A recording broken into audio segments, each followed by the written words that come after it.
dimanche de Pâques. Tous les dimanches sont des dimanches de Pâques, où le Christ ressuscité nous invite à entrer de plus en plus dans son amour, sa vie et sa joie.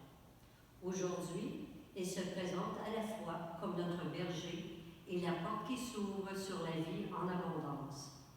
Il invite chacune de nous à le suivre avec confiance. Entrons en célébration avec l'abbé Paul.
Nous voilà rassemblés au nom du Père et du Fils et du Saint-Esprit.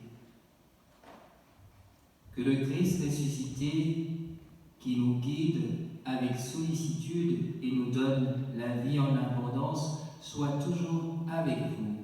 Et avec votre esprit. Nous voulons entrer dans cette célébration avec beaucoup d'amour et de confiance en Dieu.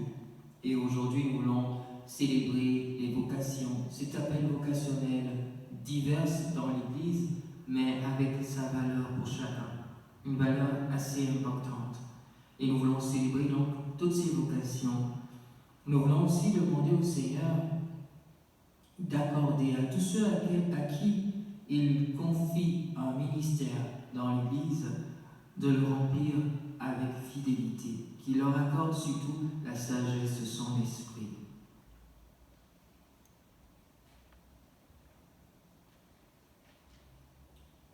Demandons en ce début de célébration pardon à Dieu pour tous nos manques, pour tout ce qui n'a pas été correct devant ses yeux. Seigneur Jésus, toi le bon berger qui nous appelle à te suivre avec confiance, aide-nous à reconnaître ta voix et prends pitié de nous. Prends pitié de nous. Ô Christ, tu nous donnes ta vie pour que nous recevions la vie de Dieu. Aide-nous à nous ouvrir à ta grâce et prends pitié de nous. Prends pitié de nous. Seigneur, tu nous confies les uns aux autres et tu nous appelles à l'unité.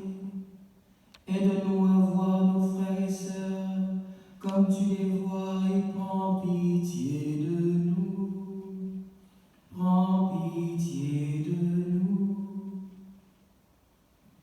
Que Dieu Tout-Puissant nous fasse miséricorde, qui nous pardonne nos péchés et nous conduise à la vie en abondance qu'il promet. Amen.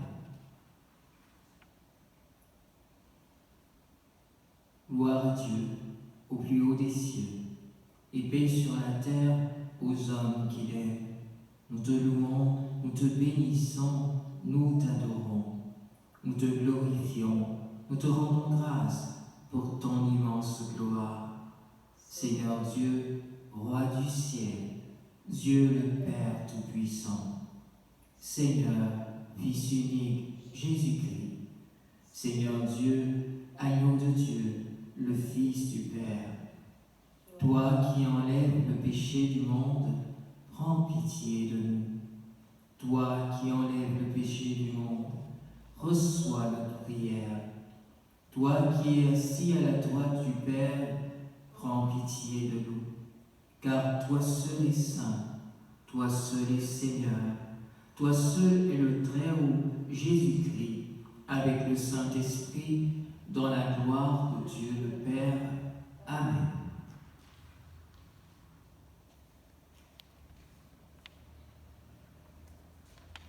Prions le Seigneur.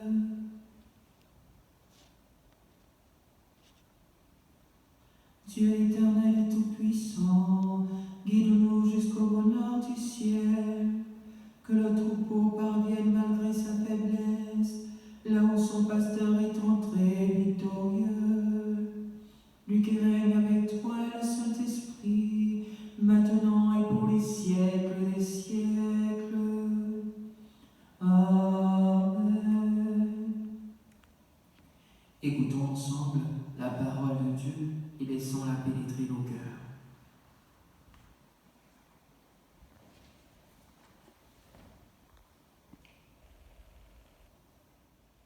Lecture du livre des Actes des Apôtres. Le jour de la Pentecôte, Pierre, debout avec les 11 autres apôtres, éleva la voix et fit cette déclaration. Que toute la maison d'Israël le sache donc avec certitude. Dieu l'a fait Seigneur et Christ, ce Jésus que vous aviez crucifié. Les auditeurs furent touchés au cœur. Ils dirent à Pierre et aux autres apôtres, « Frères, que devons-nous faire ?» Pierre leur répondit, « Convertissez-vous, et que chacun de vous soit baptisé au nom de Jésus-Christ pour le pardon de ses péchés.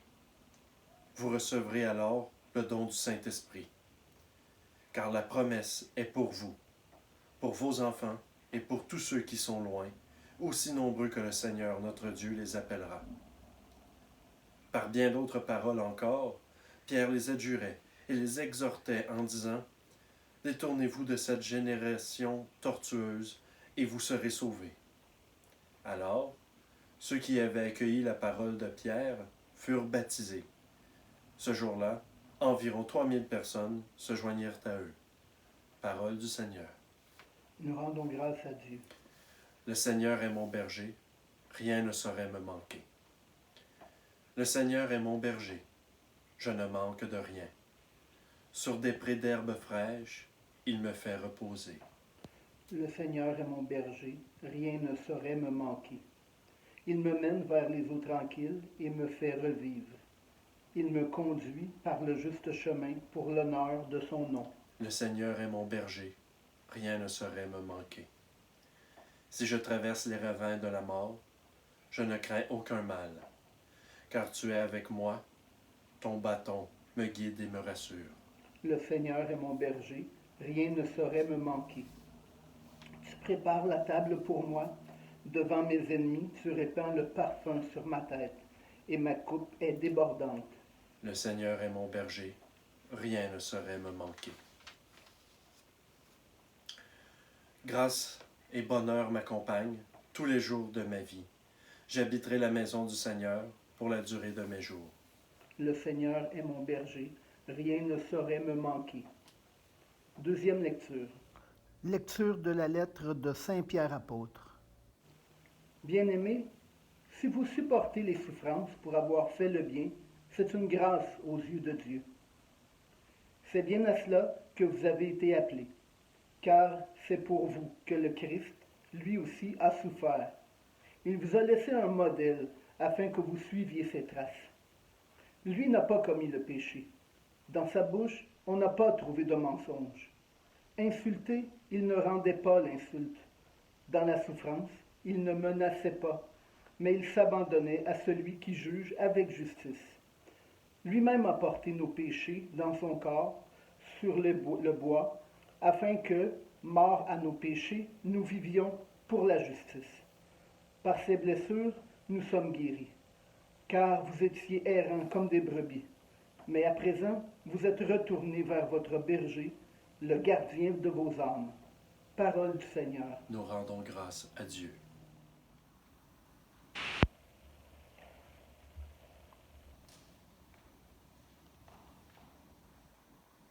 Alléluia, Amen, Amen, Alléluia, Amen, oh. Alléluia, Amen, Alléluia, Amen.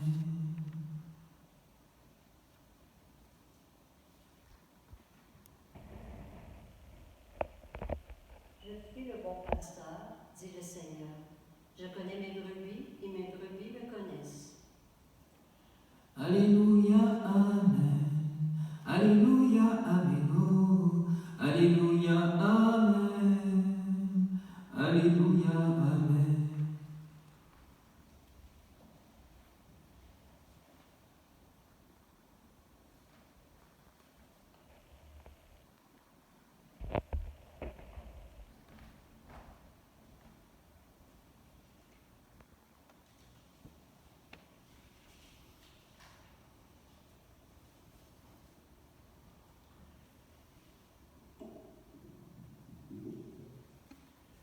Le Seigneur soit avec vous et avec votre esprit. Évangile de Jésus-Christ selon Saint Jean. Gloire à toi, Seigneur. En ce temps-là, Jésus déclara: Amen, Amen, je vous le dis. Celui qui entre dans l'enclos des brebis sans passer par la porte, mais qui escalade par un autre endroit, celui-là est un voleur et un bandit. Celui qui entre par la porte, c'est le pasteur, le berger des brebis. Le portier lui ouvre, et les brebis écoutent sa voix.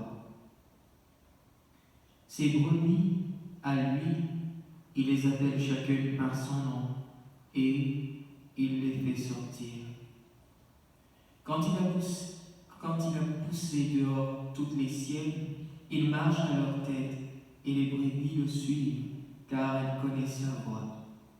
Jamais elles ne suivront un étranger, mais elles s'enfuiront loin de lui, car elles ne connaissent pas la voix des étrangers.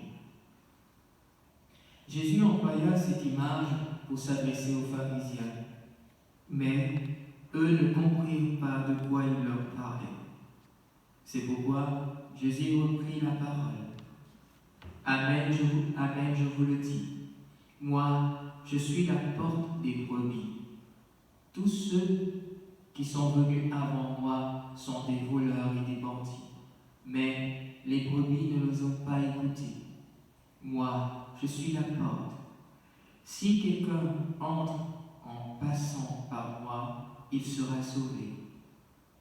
Il pourra entrer, il pourra sortir et trouver un pâturage.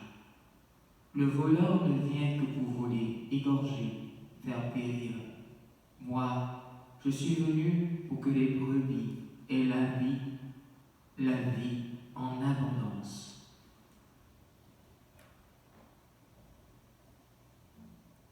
Acclamons la parole de Dieu. Louange à toi, Seigneur Jésus.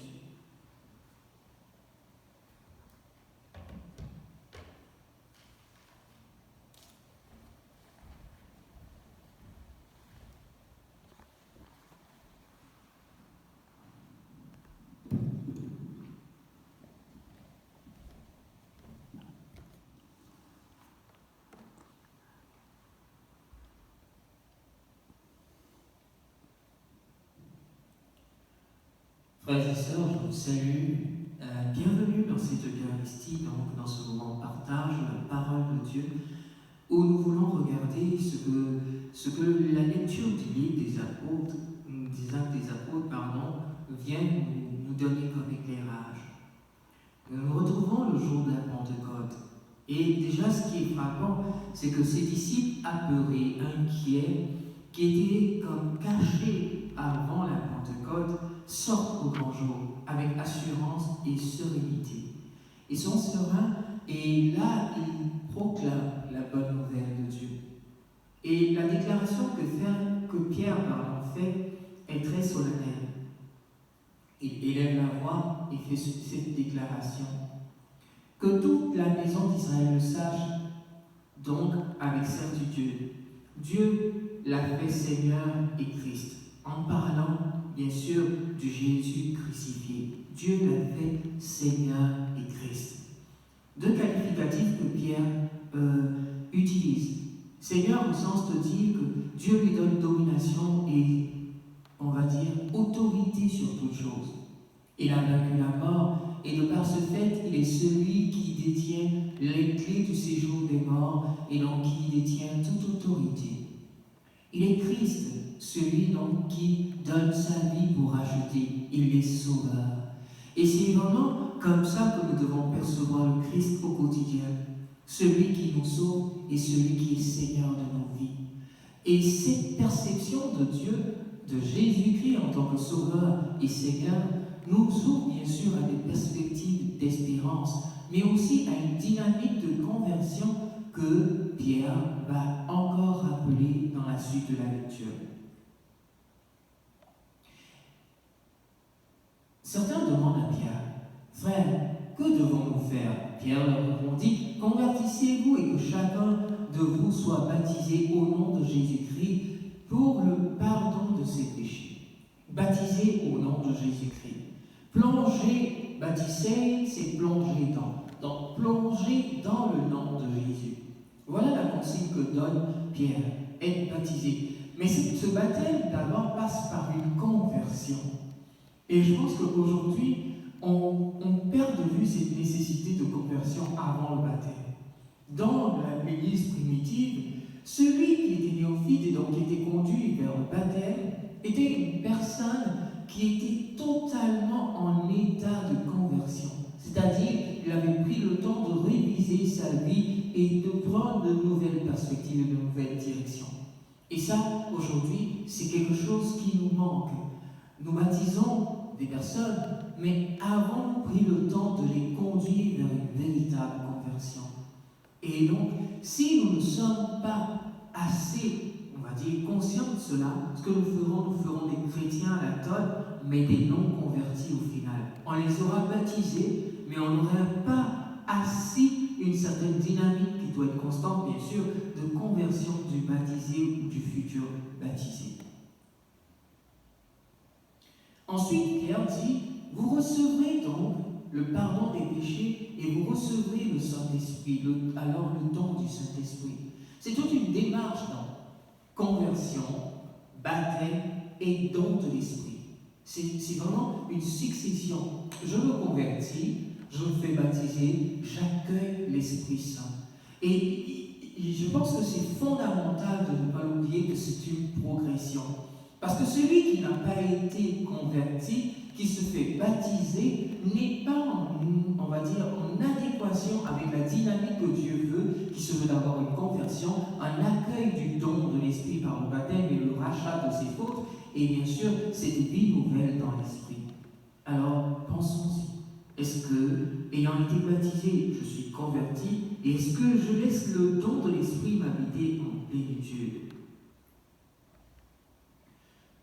Pierre dit, car la promesse est pour vous, pour vos enfants et pour tous ceux qui sont loin.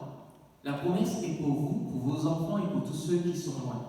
Cette promesse du don de l'Esprit appartient à tout croyant, et donc à vos enfants. Et c'est à vous donc d'ouvrir vos enfants à cette perspective de baptême dans l'Esprit, d'accueil du baptême de l'Esprit. Si vous n'avez jamais préparé votre enfant à cette dimension et que vous ne lui avez jamais parlé de cette possibilité de ce don qu'il est en droit de recevoir, bien évidemment, c'est normal que ça ne l'intéresse pas. Alors, c'est à la responsabilité aux parents, aux grands-parents, d'enseigner à leurs enfants, aux petits-enfants, la possibilité de ce don. Un don ne se refuse pas, un don en général est toujours positif. Donc, si Dieu veut vous faire un don, je pense que c'est à nous de nous ouvrir à ce don et de l'accueillir avec joie, avec, on va dire, dévouement et avec ouverture d'esprit.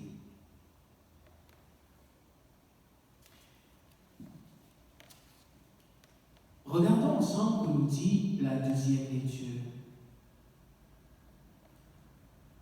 Saint Pierre s'adresse toujours, c'est la lettre de Saint Pierre apôtre, qui s'adresse aux croyants en disant: Bien-aimés, si vous supportez la souffrance pour avoir fait le bien, c'est une grâce aux yeux de Dieu. Oh my God, ça c'est une parole. Si vous supportez la souffrance pour avoir fait du bien, c'est une grâce aux yeux de Dieu. Autrement dit, et Saint Pierre continue par dire, c'est bien à cela que vous avez été appelés, car c'est pour vous que le Christ lui aussi a souffert. Alors, Saint Pierre vient nous rappeler une réalité. On va faire du bien et il va arriver qu'on recevra de la souffrance, on recevra du mal. Et il dit donc, si nous supportons ce mal qui nous est fait, Dieu nous voit de manière favorable. Il dit, c'est une grâce aux yeux de Dieu. Donc, c'est une manière favorable de se tenir devant Dieu. Du mal, on en croisera toujours. Et la réaction qui est la plus importante, c'est la mienne. Ce n'est pas celui qui me fait du mal. Parce que des gens qui vont nous faire du mal, volontaires ou involontaires, on va en croiser dans toute notre vie. Le gros problème, moi je conseille ceci, le problème ce n'est pas celui qui va te faire mal, le problème c'est ta réaction à toi. Comment tu vas réagir devant ce mal, c'est ça qui va déterminer toute la suite, ton bien-être personnel et aussi quelle dynamique tu vas donner à l'événement qui est survenu. Je donne un exemple concret. Quelqu'un te donne une claque, tu lui en donnes une autre. Tout de suite, vous venez de créer des conditions de conflit. Quelqu'un te donne une claque, tu restes silencieux. Tout de suite, tu viens de créer une occasion d'accalmie et de paix. Je donne cet exemple assez extrême. Alors Jésus dit, si nous avons fait du bien et que du mal nous est donné, nous devons accueillir et supporter ce mal parce que Saint Pierre nous dit cela, c'est une grâce aux yeux de Dieu et c'est profitable pour nous. Et il dit, c'est un appel que nous avons reçu. C'est un appel que nous avons reçu. Et que même celui que nous sauvons, qui est le Christ, celui que nous suivons, qui est le Christ, est lui aussi passé par cette même dynamique. Il a sauvé du monde, il a fait du bien. En retour, on l'a crucifié. Saint Pierre répète ceci, il vous a laissé un modèle afin que vous suiviez ses traces. Faire du bien, coûte que coûte, malgré tout, même si on est mal récompensé. Voilà comment je résumerai le modèle que Jésus nous a donné. Faire du bien, coûte que coûte, même si on est mal récompensé.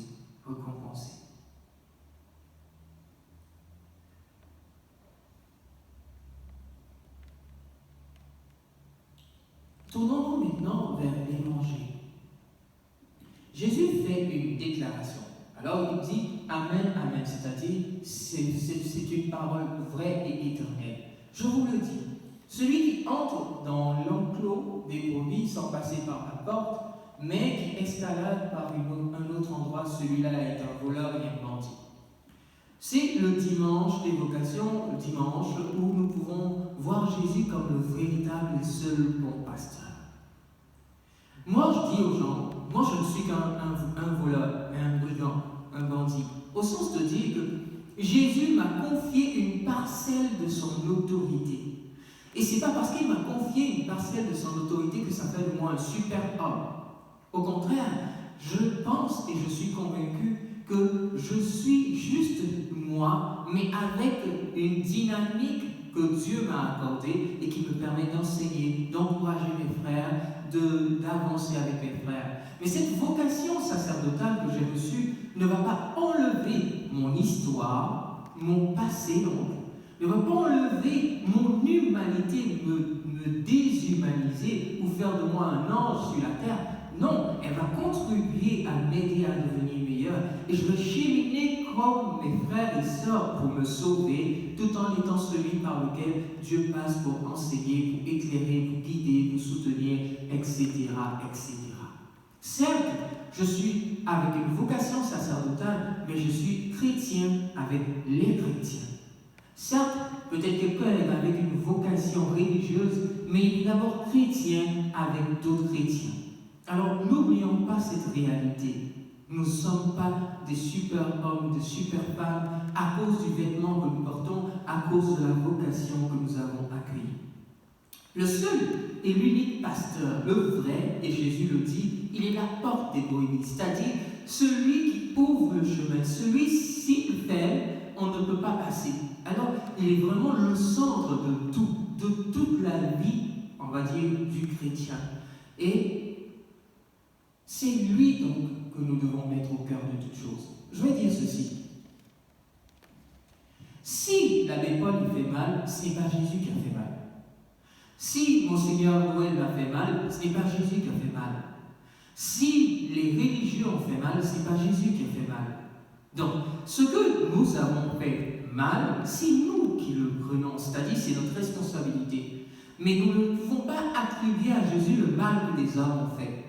Donc, si nous regardons l'homme et je ne dis pas, vous ne surestimez pas les capacités des prêtres ou des religieux que vous rappelez que c'est des humains, ce qui va se passer quand ils vont faiblir, au lieu de les condamner ou au lieu de l'attribuer à Dieu, vous allez voir des êtres humains qui ont faibli, qui ont planché et qu'il faut aider, qu'il faut relever. Voilà quelque chose de fondamental. Je ne dis pas qu'on doit faire mal, c'est pas ce que je dis. Mais je dis qu'en tant qu'humain, il y aura forcément des moments de fragilité ou de faiblesse. À ces moments précis, si tu as gardé en mémoire que c'est un homme comme toi qui est devant toi et qui peut être fatigué, il peut être énervé, il peut être etc.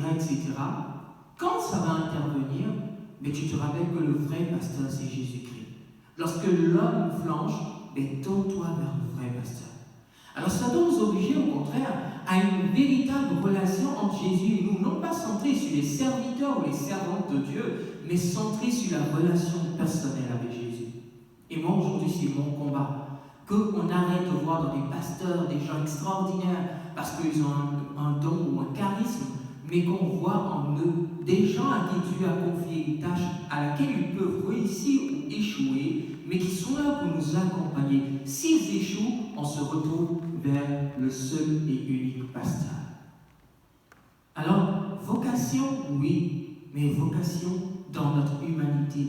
Et que la grâce de l'Esprit fait évoluer au fil du temps. Alors, la responsabilité qui est la nôtre, en tant que chrétien, certes, vous pouvez dire que les prêtres font mal souvent, parce que souvent on fait mal, les religieux, ou peu importe, whatever, on fait mal, mais aussi vous avez une responsabilité. C'est pas juste de critiquer, mais c'est aussi de prier pour ces personnes-là. Et c'est pas Pio qui dit que si votre prêtre est mauvais, si votre curé de paroisse est mauvais, c'est parce que vous n'avez pas assez prié pour vous, donc quelque part c'est vous qui êtes de mauvais chrétiens.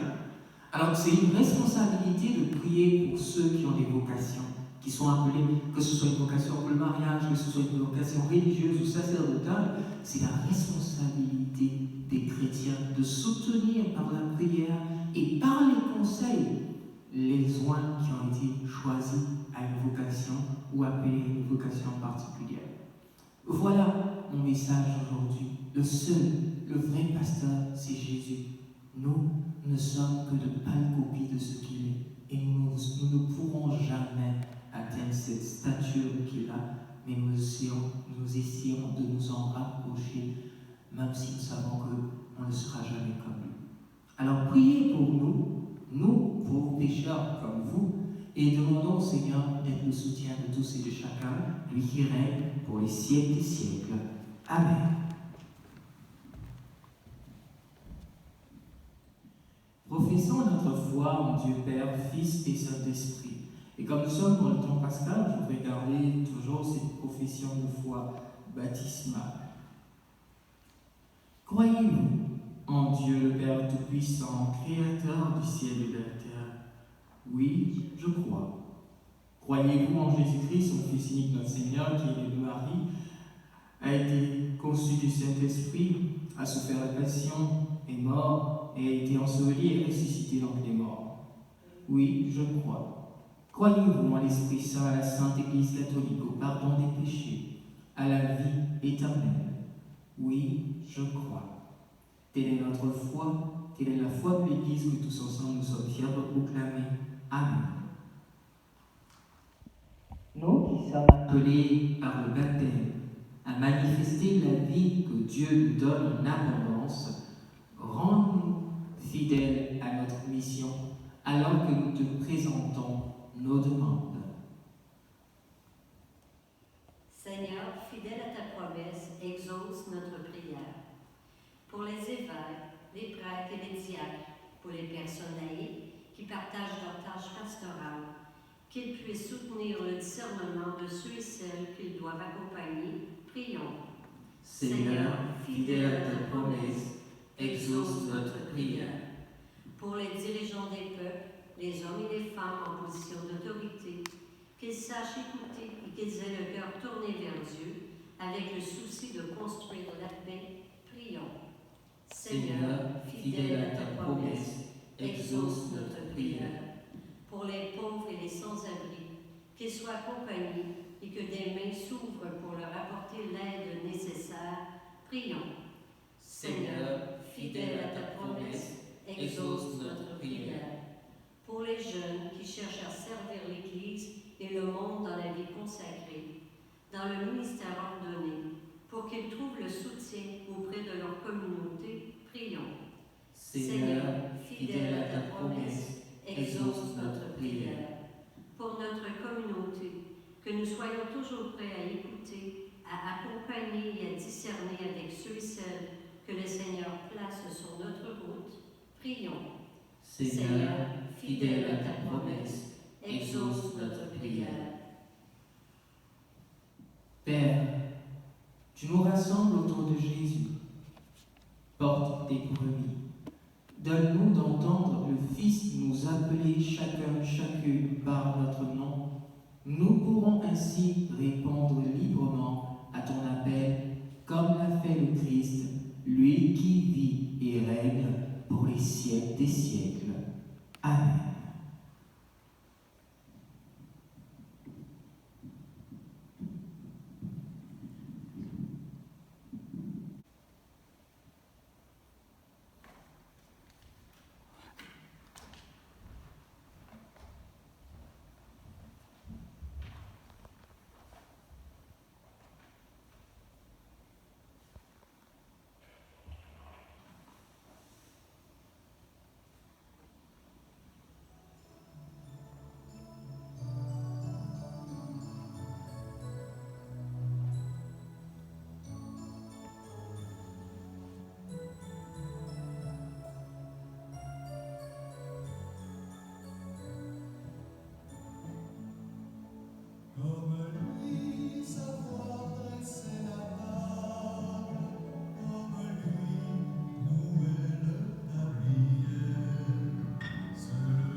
Prions ensemble au moment d'offrir le sacrifice de toute l'Église, pour la gloire de Dieu, le salut du monde.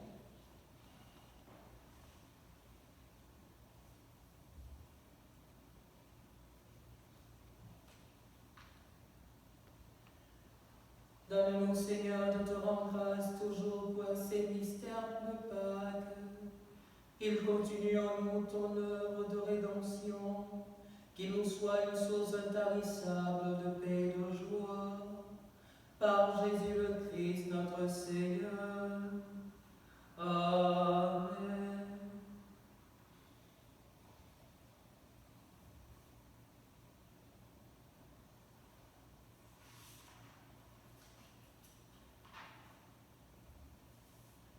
Le Seigneur soit avec vous et avec votre esprit. Élevons notre cœur, nous le tournons vers le Seigneur. Rendons grâce au Seigneur notre Dieu, cela est juste et bon. Vraiment, il est juste et bon de te glorifier, Seigneur, en tout temps, mais plus encore en ces jours où le Christ, notre Pâque, a été immolé. Quand il livre son corps sur la croix, tous les sacrifices de l'ancienne alliance parviennent à leur achèvement. Et quand il sort pour notre salut, il est à lui seul l'autel, le prêtre et la victime.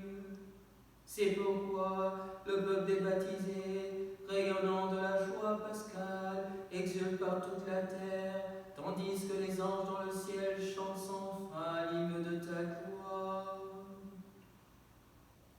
Saint, Saint, Saint, le Seigneur, Dieu de l'univers, le ciel et la terre sont remplis de ta gloire. Hosanna au plus haut des cieux. Béni soit celui qui vient au nom du Seigneur. Hosanna au plus haut des cieux.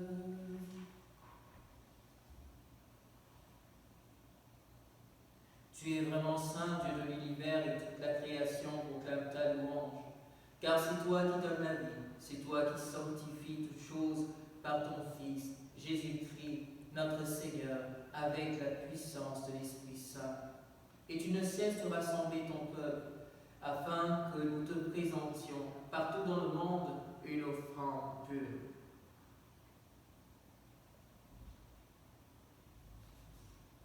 C'est pourquoi nous voici rassemblés devant toi et dans la communion de toute l'Église. En ce premier jour de la semaine, nous célébrons le jour où le Christ est ressuscité d'entre les morts. Par lui que tu as élevé à ta droite, Dieu Tout-Puissant, nous te supplions de consacrer toi-même les offrandes que nous apportons. Sanctifie-les par ton esprit, pour qu'elles deviennent le corps et le sang de Jésus, notre Seigneur, qui nous a dit de célébrer ce mystère. La nuit même où il fut livré, il prit le pain, en te rendant grâce, il le bénit, il le remplit et le donna à ses disciples en disant: Prenez et mangez-en tous, ceci est mon corps livré pour vous.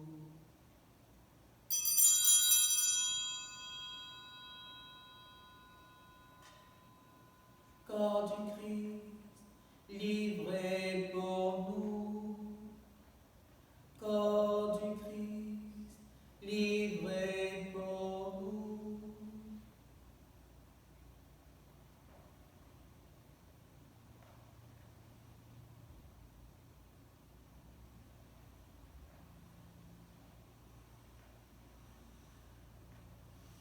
De même, à la fin du repas, il prit la coupe, en te rendant grâce, il la bénit et la donna à ses disciples en disant: Prenez et buvez-en tous, car ceci est la coupe de mon sang, le sang de l'alliance pour vous et pour la multitude en rémission des péchés. Vous ferez cela en mémoire de moi.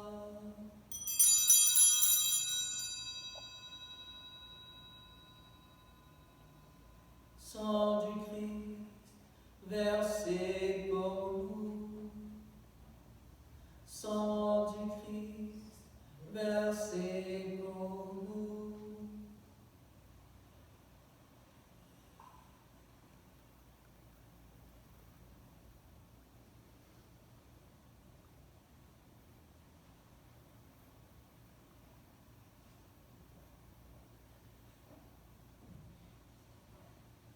Quand nous mangeons ce pain et buvons à cette coupe, nous célébrons le mystère de la foi.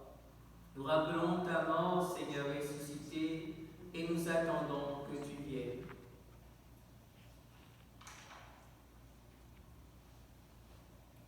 En faisant mémoire de ton Fils, de sa passion qui nous sauve, de sa glorieuse résurrection et de son ascension dans le ciel, de sa montée dans le ciel, alors que nous attendons son dernier retour, nous présentons cette offrande vivante et sainte pour te dire merci, pour te rendre grâce. Regarde, Seigneur, le sacrifice de ton Église et daigne voir celui de ton Fils qui nous a rétablis dans ton alliance. Quand nous serons nourris de son corps et de son sang et remplis de l'Esprit Saint, accorde-nous d'être un seul corps et un seul esprit dans le Christ. Que l'Esprit Saint fasse de chacun de nous une éternelle et belle offrande à ta gloire, pour que nous obtenions un jour les biens du monde qui viendra, auprès de la Vierge Marie, la bienheureuse Mère de Dieu, auprès de Saint Joseph son époux, avec les apôtres, les martyrs et tous les saints qui ne cessent d'intercéder pour nous. Et maintenant, nous te supplions, Seigneur, par le sacrifice qui nous réconcilie avec toi, étends au monde entier le salut et la paix. Étends à toute notre humanité cette paix dont nous avons tant besoin en ces temps difficiles. Affermis la foi et la charité de ton Église au long de son cheminement sur la terre. Et sur ton serviteur, notre pape François, Noël, notre évêque, l'ensemble des évêques, les prêtres, les diacres et tout le peuple des rachetés. Écoute les prières de ta famille assemblée devant toi et ramène à toi, Père très aimant, tous tes enfants dispersés. Pour nos frères et sœurs de faim, pour les hommes et les femmes qui ont quitté ce monde, surtout en ce temps de pandémie, et dont tu connais la droiture, nous te prions. Reçois-les tous et toutes dans ton royaume. Nous espérons nous aussi être comblés de ta gloire, tous ensemble, et cela pour l'éternité, par le Christ, notre Seigneur, par qui tu donnes au monde toute grâce et tout bien.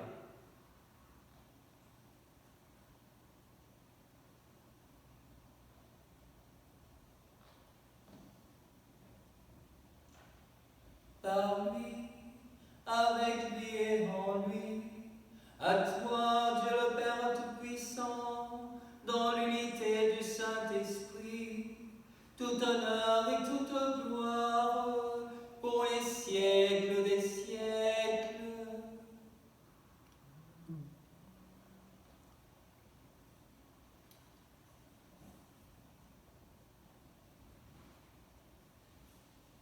C'est la prière des enfants de Dieu.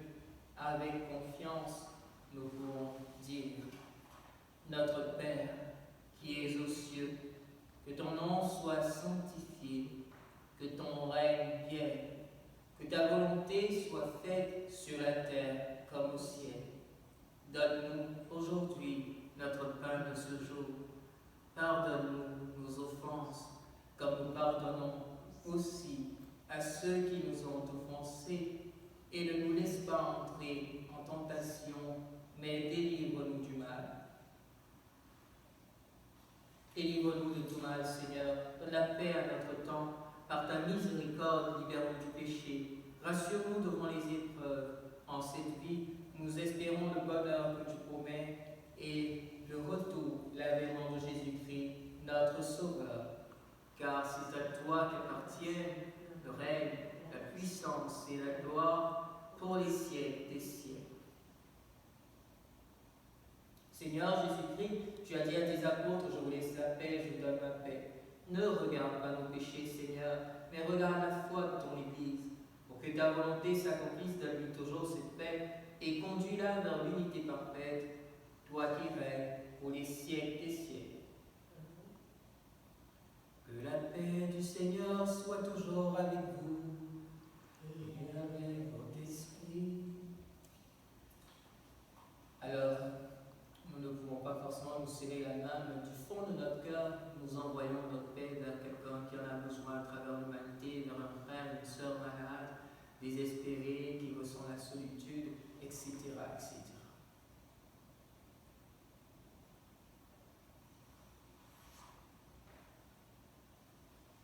Agneau de Dieu, qui enlève le péché du monde, prends pitié de nous.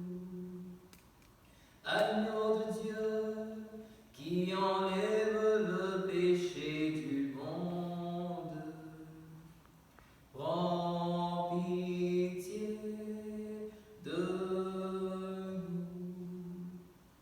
Agneau de Dieu, qui enlève le péché du monde, donne-nous la paix, la paix.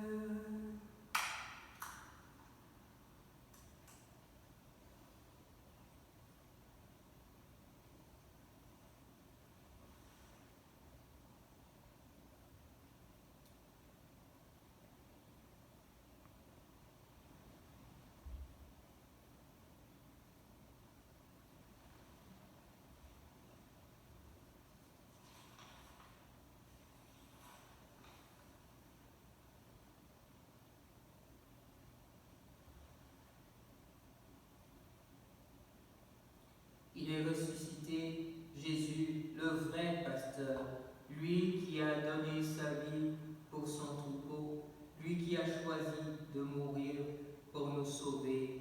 Alléluia. Heureux sommes-nous, invités au repas du Seigneur. Voici Jésus-Christ, l'agneau de Dieu, qui enlève le péché du monde. Seigneur, je ne suis pas digne de te recevoir, mais dis seulement une parole et je serai guéri. Que le corps et le sang de Christ nous gardent pour la vie éternelle.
Seigneur ressuscité, toi le pèlerin inattendu, sur la route vers Emmaüs, donne-nous de rejoindre les jeunes sur leur chemin et l'audace discrète de faire des pas en leur compagnie.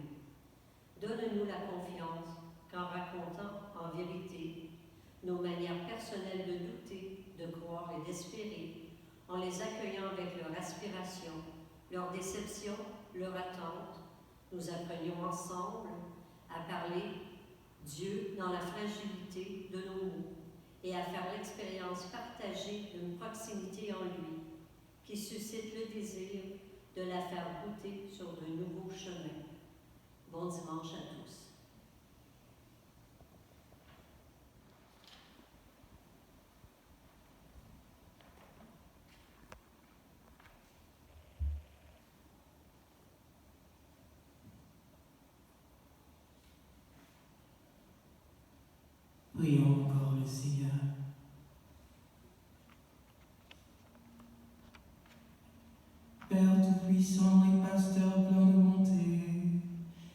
reçu tes enfants avec tendresse. Tu nous as sauvés par le sang de ton Fils. Ouvre-nous une demeure dans le royaume des cieux. Par Jésus le Christ, notre Seigneur. Amen.